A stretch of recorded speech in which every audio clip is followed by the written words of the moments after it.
From VOA Learning English, this is Everyday Grammar. Almost every American has seen or heard of the movie Forrest Gump.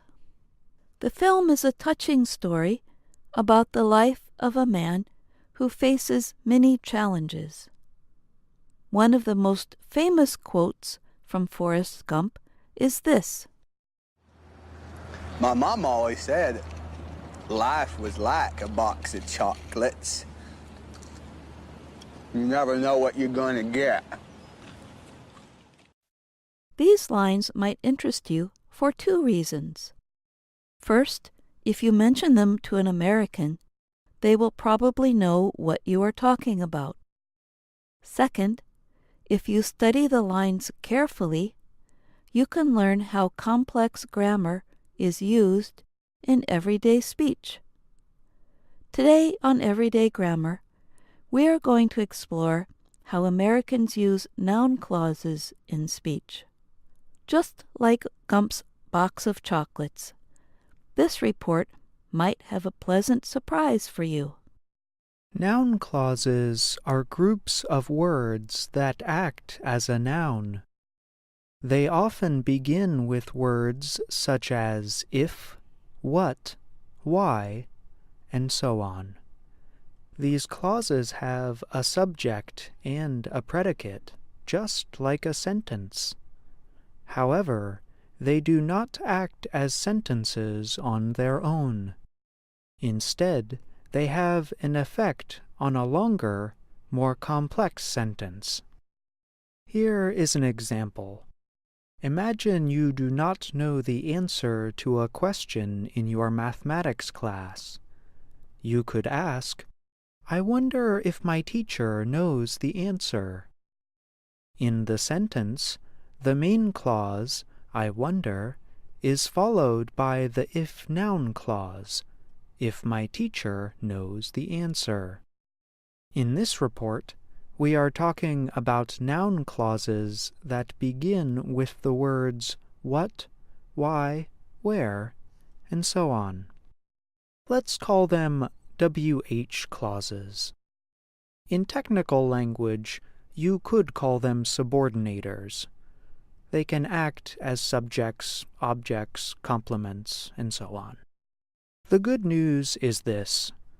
Americans commonly use if and WH noun clauses in a few expressions. Generally, such expressions have one of the following verbs: know, see, and wonder.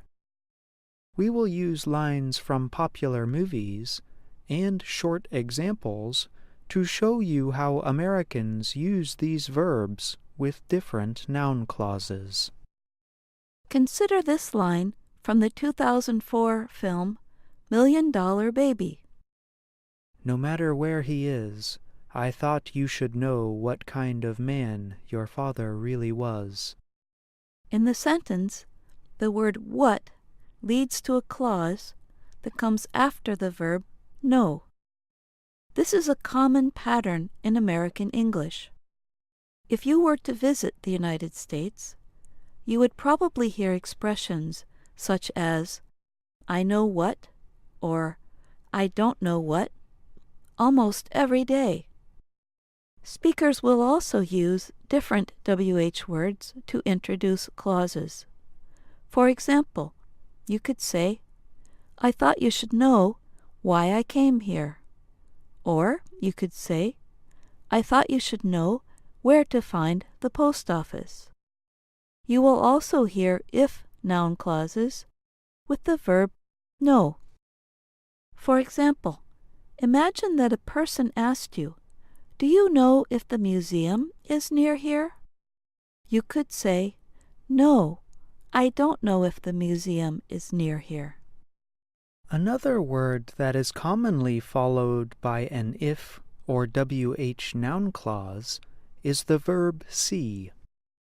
Consider this line from the 1998 film The Truman Show. You want another slice? No, I'm okay. What else is on? Yeah, let's see what else. Where's the TV guide?